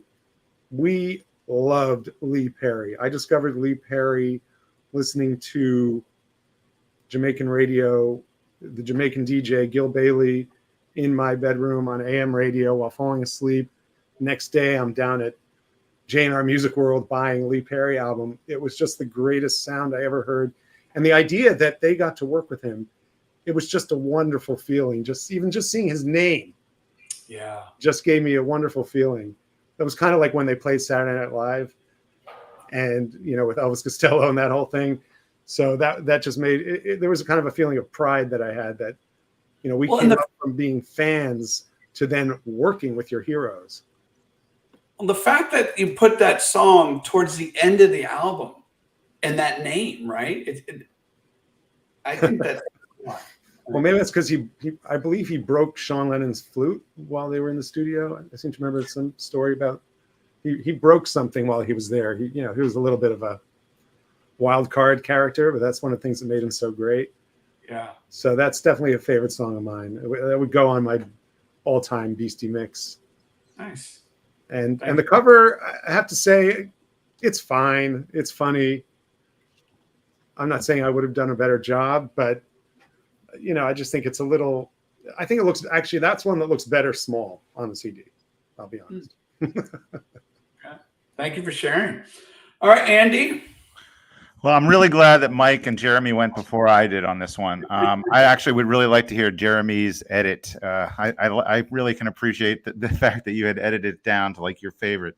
I should probably just say off the top, I love that we're having this conversation because we don't all agree. This being Mike's favorite and Ad Rock's favorite, but this was my least favorite. And maybe it's because I had the least, I don't know, personal connection to it. It doesn't really bring up a lot of sentimental memories for me, which that's not why we all love music, but that's why I like a lot of the music I do. It reminds me where I was and what I was doing. But I am really glad that Mike brought up the track "I Don't Know" that Yauk sings or speaks. It's beautiful, and I think I was I found it late, and it was almost like this gift from the universe because you think of the Beastie Boys and you think of like punk influence and pop influence and pop culture stuff, and there's this little gem of him just singing this little song, and it's just beautiful, and I encourage anyone who's not familiar with it to check it out and just really listen to it because it sounds. I mean, You're right about that. Sorry to interrupt, but that's an absolutely gorgeous song, as is Picture This with Brooke Williams. I've been on the hunt for more Brooke Williams. There's not a lot to find, unfortunately. Yeah, I think the thing about Yauk singing that song is you can maybe it's because he's gone also, but hearing his voice so clearly and it's it's him, and it's even if you hadn't found it on that album, you'd be like, this is Adam Yauk. What? Wow. And it doesn't match anything else. I just love it. I'm so glad. Like the last time I was in New York for MCA Day last year, I was there early and I walked down to Adam Yauk Park by myself and I put that on the headphones and walked down. I'm like, damn, like this is really cool. This is really cool. So I don't have too much to say about Hello Nasty. I did like, I think at MCA Day, Billions McMillions was there, and he had something to do with the inside of that album, I believe. And I think he was proud to have been named Billions McMillions by Adam Yauk. Yeah. His real name, I think, is Bill McMullen. And he's like, Yauk said you should say that on the phone to him, and he's like, I can't believe I didn't come up with that myself. Like that's the perfect nickname for me. And Yauk, I think, coined that nickname. So that's all I have to say about Hello Nasty. But I think it's so cool to hear Mike talk about that, and I think maybe that speaks to when we hear albums in our life too. You hear an album and you're like instantly graduating from high school or on a vacation with friends or whatever it is. But I think there's that intrinsic piece to all of this that we're like maybe responding to with our likes and dislikes. 1998. Thank you, Andy. We have Elliott Smith, Pulp, Offspring, Jay-Z, Garbage, Pearl Jam again, David Gray, Queens of Stone Age, and then we get Miseducation, Lauryn Hill. God, I mean, it's like these albums come out, you forget like how many strong contenders, right, there were at that time. I think we should also mention, Grand Royal was really ruling by 1998. The Grand Royal label. If I look at my 1998 list, you've got things like Money Marks, Push the Button, Sean Lennon, Into the Sun. Those were both on Grand Royal. There may have been a Luscious Jackson album that year. I'm not sure. There was a lot of different things coming out from them. And it was so much fun to get those packages in the mail and see what else they were working on. I also remember having lunch with Mike and he handed me a copy of Moon Safari by Air. He had got a promo. He was like, I think you might like this. It's one of the best albums of 1998. And I liked it so much that I did something I almost never did, which asked him for a second copy to give to a friend. Nice. He complied. Man, Mike, you said it beautifully. And I agree with Andy. That passion really resonates. And it's an album that I feel like you just have to if you're not a massive Beastie Boys fan, this is it tests you. It kind of challenges you in a variety of ways. I understand why people feel like it is overbloated. And I do want to ask you, Mike, at any time, do you feel like they could have trimmed down some of this? I mean, that's a hard question to answer. I mean, I think they were probably at a place in their like lives and their growth, like where they didn't feel the need. I feel like they were so comfortable sharing themselves like with the world and just kind of putting themselves out there that, it's like I feel like it speaks to their authenticity that they showed everything that they were doing and feeling and experiencing. Like that would be like me going into, like hair and makeup, like to cover up blemishes. They were just like, oh, natural, like this is us now. And here's everything. Here's like literally fucking everything. Yeah. No, that's it. Favorite song, Super Disco Breakin', Body Movin'. God, I love Unite. Mm-hmm. Dr. Lee, PhD. Great stuff. Okay, let's keep moving along here. We're going to go back to Mike. We're going to go to the 5 boroughs. All right, so I'll just come right out and just say that this is probably like my least favorite Beastie Boys album. But I also very much understand it, and I understand like why it needed to be made and why it kind of came out how it did. It's we're talking about how, I mean, well, you know what? I'll just go like with me personally. There's all these Beasties albums that came out at the perfect time of my life. I was skating and just kind of figuring myself out, like with Check Your Head, and then like through communication, like in Hello Nasty, it opened my eyes like to like what else was going out in the world, like in Tibet and all this other stuff. And then with like To the 5 Boroughs, I think it changed my lens to being like, not only is there so much going on in the world, but there's also like some really fucked up things like that are happening like right here, like in our country, like that affect the rest of the world. And so, I mean, if I'm wrong, like then jump in and correct, but I feel like this album was kind of rushed to get some of the messages out, like, and kind of raise the awareness about some crazy stuff that was going on, like with George W. Bush, like in the administrations and all the stuff and 9/11. And it was just like all kind of dialed in. And for that reason, I think that because things got so serious in the world, that some of the fun was not really evident on this album. And for that reason, it feels like a little like sterile to me. It feels like a little bit rushed, and it feels like they didn't have time to really get into their process as much, because they knew that people like really needed to hear the words that they wanted to say. They knew that they had the platform, and I feel like it was kind of rushed out a little bit. There's some dope ass tracks on here. I mean, check it out right now. And there's like some incredible like lyrics on here. It's also one of those albums where I feel like the instrumental element doesn't quite like accompany like the lyrics like it does. Like that marriage feels like a little stressed on this album. Probably like if somebody asked me like what is one of my least favorite Beastie tracks, I always say Crawl Space. I don't know, again, it's just, I know some other people love it, and it's like, I mean, it's an individual experience, but yeah, there's some things that don't quite click on this album. And but yeah, that's just my own personal. Well, I can say the same. If I'm being completely honest, I will say I have never gotten through this album all the way through in one sitting. Never. It's dry as a bone to me. I understand some people love it. It's dry as a bone. It feels very much like rote hip hop. Like the beats are just so simplistic in a way, and just kind of, it just felt tired the first time I heard it. I don't even own a copy of it. I never got. But I have listened to it over the years. Just I keep trying. I think I just turn it off halfway through every time. It bores me. I'm sorry. It's just, and I know that it was like the post 9/11. We're going to bring New York back. The sentiment felt great, but I just do not like it.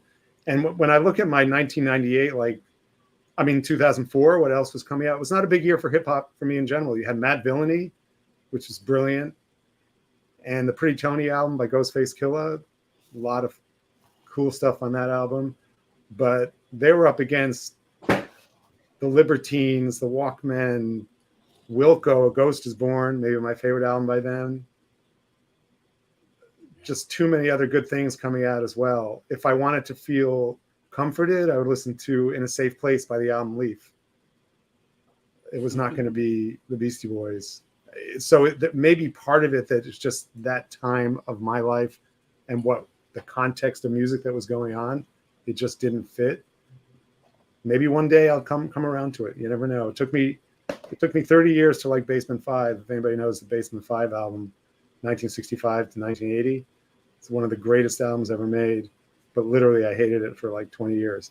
So you never know. I could come around to it. Over to you, Andy. Now, I appreciate everybody's honesty. This is also in the bottom part of my list, but I do have some. I love that. I love Check It Out, and I love Triple Trouble. And I think Triple Trouble is one of those songs that I love because I kind of liked it, and then I rediscovered it again when I realized I was watching Wild Style, the movie from the 1982, 83, and Double Trouble is in that, and they come out, and at the end of the movie they start rapping, and it's Triple Trouble, and so you realize that the Beastie Boys are consistently mining early hip hop for some of their lyrics and their vibe and their songs. And I love that. That's one of the things I love about hip hop in general, is that they pay tribute to themselves and they sample each other. And they, they also introduced me to Spoonie G, right? So they in all of their songs, they drop these nuggets of musical knowledge, and it makes you want to, if you're interested, you can go back and find what were they talking about and why did this inspire them? So the fact that they went all the way back to 82 with Double Trouble. In fact, I was just with Lil Rodney C in Brooklyn a couple weekends ago at this Wild Style event, and I mentioned that to him. I'm like, man, how cool is that? The Beastie Boys. And he's like, yeah, like, I was like, did you feel good about that? He goes, yeah. He goes, they did everything through the record company, but it was nice. And I said, well, don't worry, I'll make sure everybody knows that was you guys. I'll spread the word. And it was cool. And I think that's what I love about hip hop, is that it's kind of interconnected, and it's such a finite bunch of time. We're not talking about way back. We're talking about pretty recent history. So yeah, I'm not a huge fan of To the Five Boroughs. It came in at 6 out of 7 for me albums, but yeah, I definitely listened to it. I did like that they got somewhat political. I like what they went out on a limb and said some things. I'll never forget a guy I worked with came in my room one day. He was another teacher, and he's like, hey man, I got the new Beastie Boys album. And he goes, I don't understand why they can't just play music, just rap. I don't want to hear what you have to say politically. And I'm like, really? Like, to me, art is, push the envelope, put your message out there, for better or worse, especially if you believe in something. So I was glad they committed to a stance and said who they were and what they believed. And they didn't need to get too political, but I did appreciate the fact that they were brave enough to do it. So, are you done, Andy? I don't want to cut you off. Okay. This is one album that I used to love. I cherished, and I was with it for about good 4 or 5 years. And then I started seeing the cracks. I started feeling like, wait, maybe this isn't holding up as I remembered. And maybe because what was going on in my life at that time, what was going on with the country's vibe and sentiments, I really absorbed and sponged up. I loved it. Had this kind of pop and fuck you attitude. I mean, they have a song, Hey, Fuck You. And it really has taken a tailspin and a real nosedive into, it doesn't sound nearly as fresh to me as it used to. I still enjoy it. And Mike, you mentioned the song. What was your least favorite song there? Crawl Space. Yes, thank you. So I ranked these songs 1 through 5. and actually had that at 2.5, my lowest score for any of the songs on that album. Yeah. There's still some great tunes on here that I love, but it takes time to build. I love the rapping there. Rhyme to rhyme well. There's a sense of urgency and immediacy. Has that? That's it. That's all. Reminds me of Hello Nasty. Feel to it, and of course, an open letter to NYC. I really enjoyed, but yeah, it doesn't hold up, but still a good album in Beastie Boys lore here. So that was my number 6 album. All right, let's move on. Michael has joined us. Michael, I do want to share that he wrote, "Greetings from Belfast, Northern Ireland, gentlemen. Not to get too deep and heavy into our past, but music has always been somewhat of an escape from the troubles. And as a 12-year-old, licensed ill was joyously subversive breath of fresh air. I had quite a lucrative business in school for stealing VW badges. As I grew older, the Beasties' musicality grew too and broadened my mind to all types of sounds, and it's led me to creating friendships with like-minded fans around the world." Thank you for sharing. Okay, let's go back to Mike. You want to take this one? Where are we going? We are going to the mix-up here.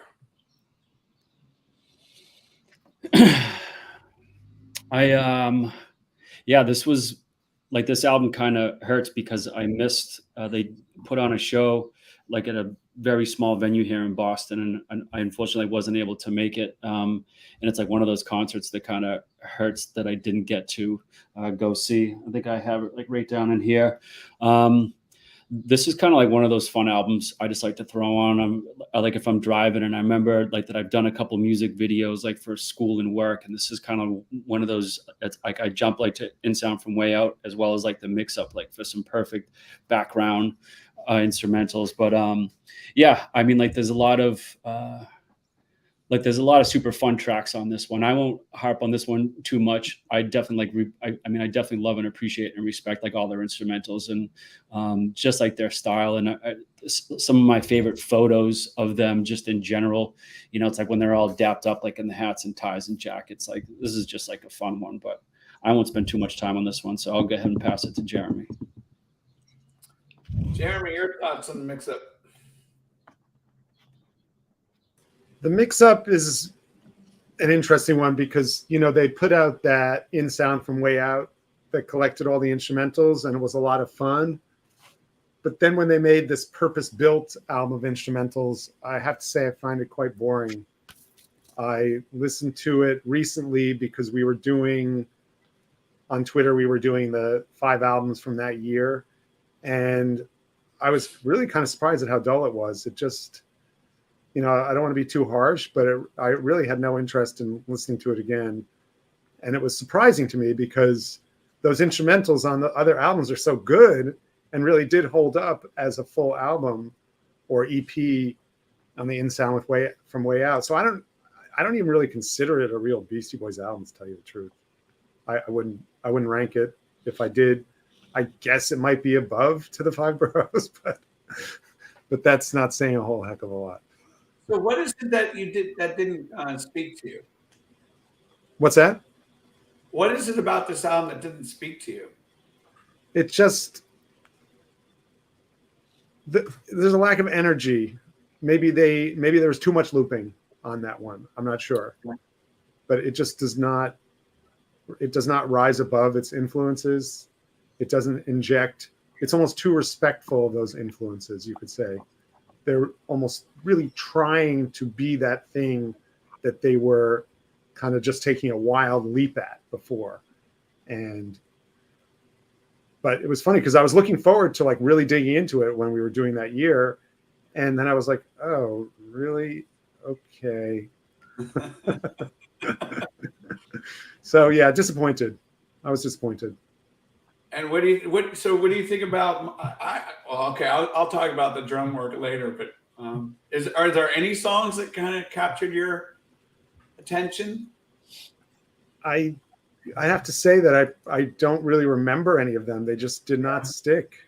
Okay. It's just kind of one thing after another. Fair enough. Maybe, I mean, when I'm looking at the song titles, the Kangaroo Rat sticks out. Maybe I did like that one. Hmm. Or maybe it's that I just like kangaroo rats. I think they're kind of cute. Whew. All righty. Andy, your thoughts? Yeah, I'm not going to say too much about this. I kind of agree with Mike and Jeremy wholeheartedly on that.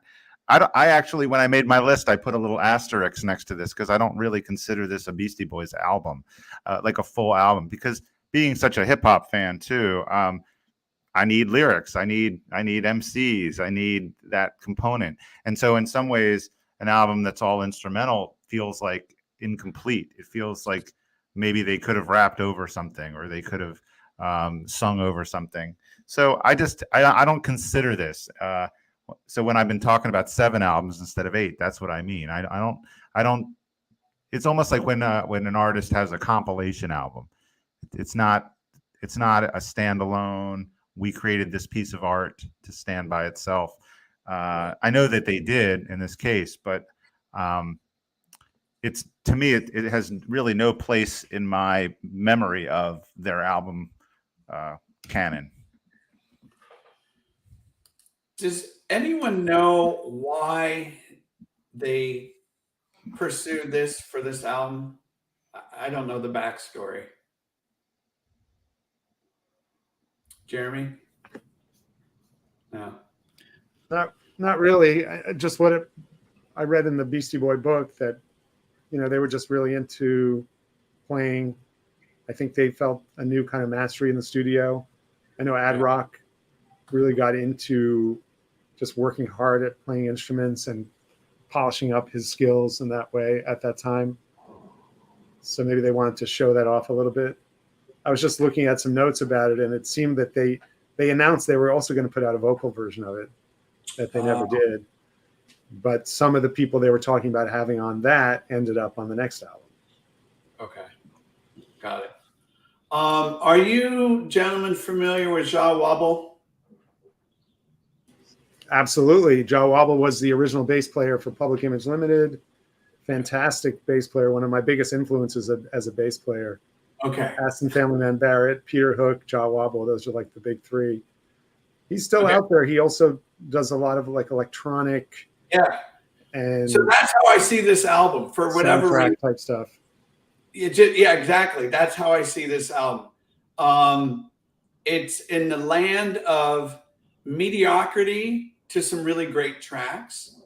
And I agree, Andy. It doesn't. I put an asterisk too. It doesn't really fit, but I understand. But to me, I don't know. Put it on at a party with some friends. You have a good time. The Rat Cage, great. I really enjoy it. Off the Grid, I love. But yeah, it is kind of it just there's none of those breathtaking moments that kind of really hold your attention. So it was, if we're gonna have to put it there, it was my least favorite. So there you go. And we're gonna wrap it up. Mike? All right, Hot Sauce Committee, part 2. Yeah, let's go. I think that this album, like for the fans, that we had like the Hello Nasty 98, right? And then To the Five Boroughs 04. And I think this is probably like the longest that fans had to wait in between some albums for them. So I feel like we were just super, super hungry. Yeah, I do love this album. There's also this element, and it says it right in the title, it's part 2, like where I also want part 1. I wanted more. I feel like they kind of got back to like the friendship and the fun that was maybe dialed down a little bit, like for To the Five Boroughs. And I feel like they kind of got back to both like saying something and having fun and the friendship element.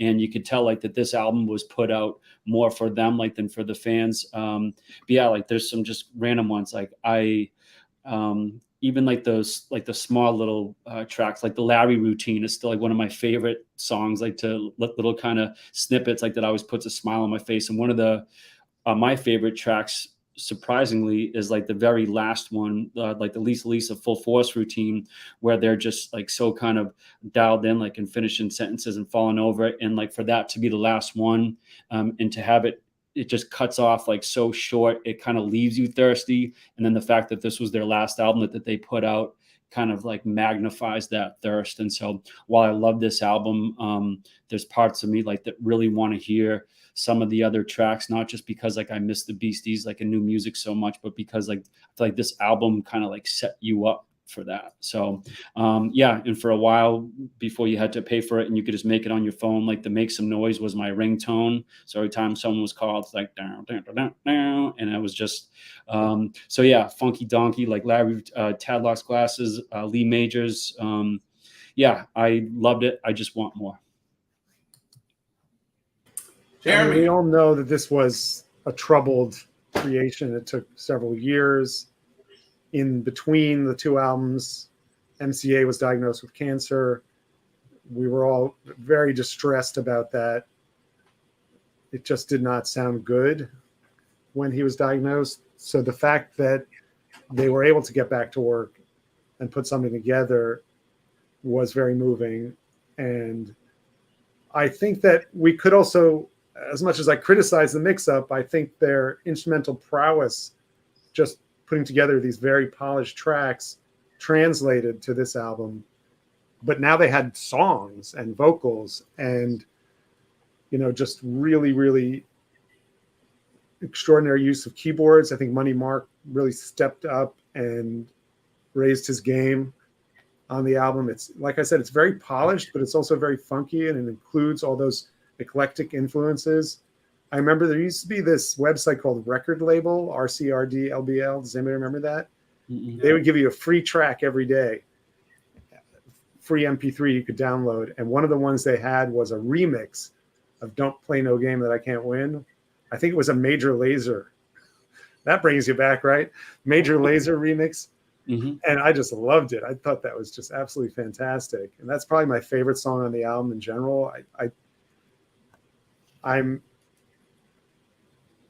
don't always love everything Santa Gold does, but she was definitely like-minded, you know, an eclectic artist who came up listening to a lot of the same stuff we listened to, and putting her on there was perfect. And I also always liked when they had a female voice. Too Many Rappers is pretty great, especially when that video was discovered. It really made me pay more attention to the song where they're running around the supermarket. And it was cool that they got to work with Nas. Long Bird the Fire is, I love that song title so much. I might like the song title more than the album, more than the song. But on the whole, it's a really great listen. Mm-hmm. And as Frederick said in the chat, if they had to end, Hot Sauce was the way to go out. I know we all dream about Hot Sauce Committee Part 1. There's being this long lost album out there. That doesn't really seem to be the case. There may be a track or two here or there that didn't make the final cut. We would just want more. And the fact that they ended involuntarily, so to speak, is really just a tragedy.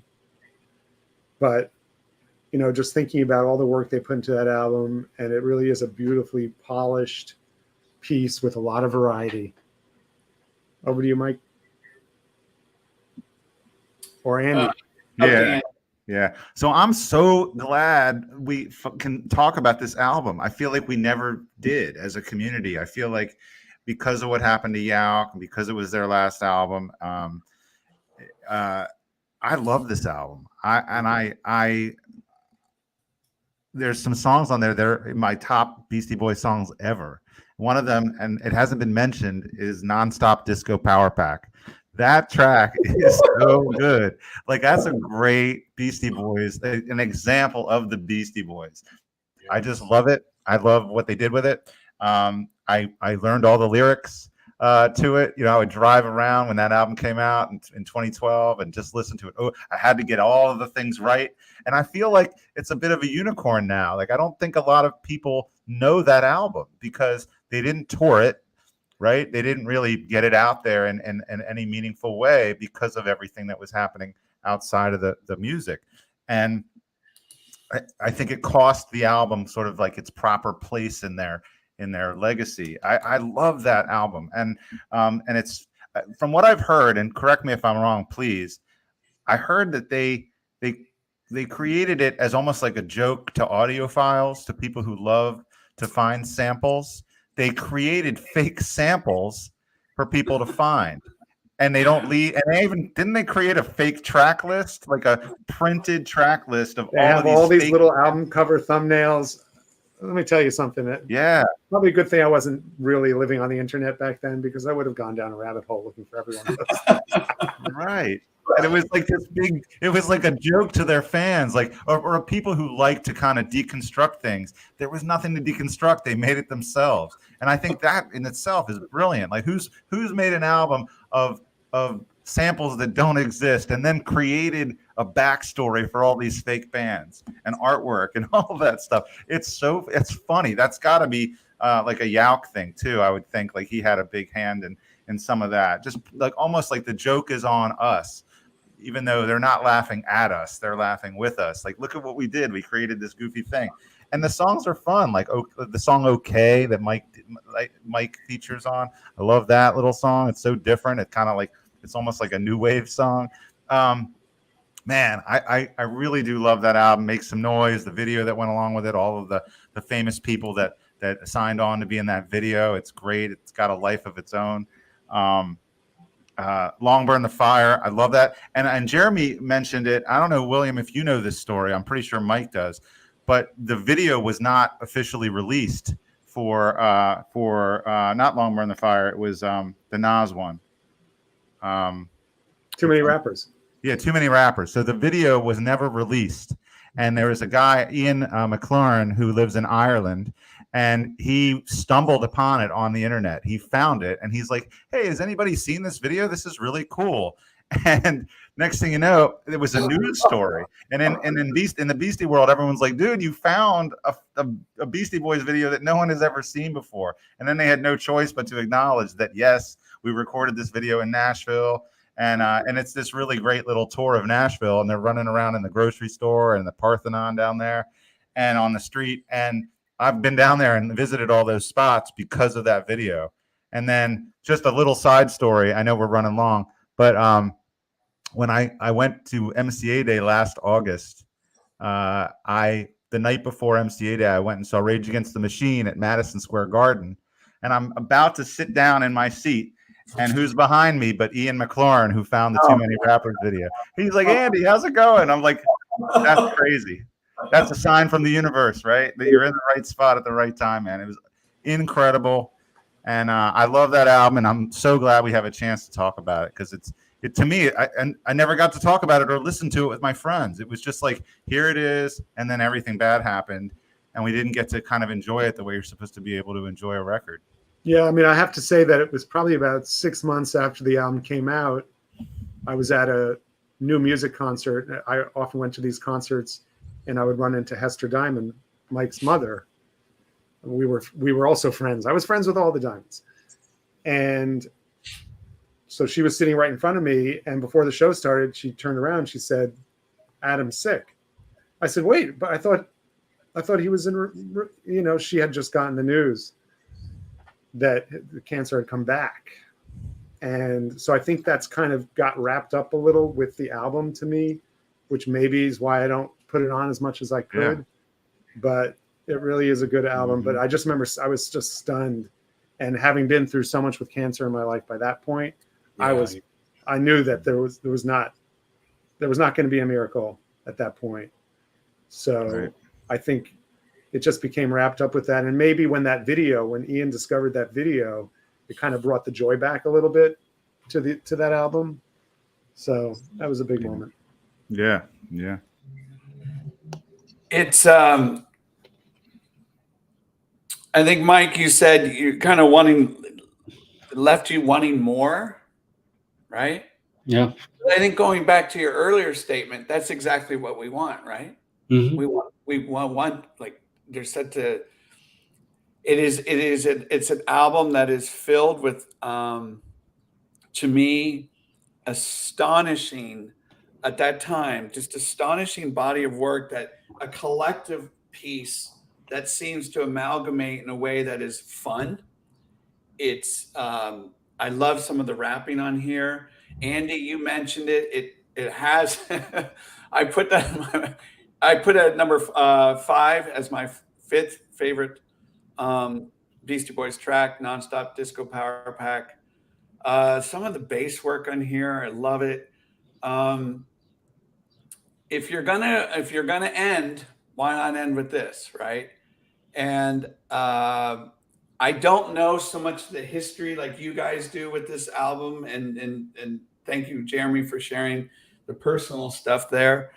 But to me, it's going to be an album that I think people are going to continue to talk about more and more as it grows with age and time. And yeah, I think it's a great album, and I actually just recently picked it up on vinyl, and it crackles just beautifully to the speakers. So it's good stuff. Before we wrap this up, if you can do me a favor, and I think Andy already mentioned it, but and what is your all-time favorite Beastie Boys track? Can you declare? Can you state what it is? So, Andy, you want to remind the audience? Yeah, sure. I'm on record now a couple times. Pass the Mic is my favorite, with So What You Want being like a 1B, if I can cheat a little bit and do that. And they're on You're the a same teacher. album. You're a teacher. You can cheat all you want. All right, cool. Okay, Jeremy. One song? One song. Yeah, one song. I'd go with Gratitude. Why not? I love playing it and I love listening to it. Mike?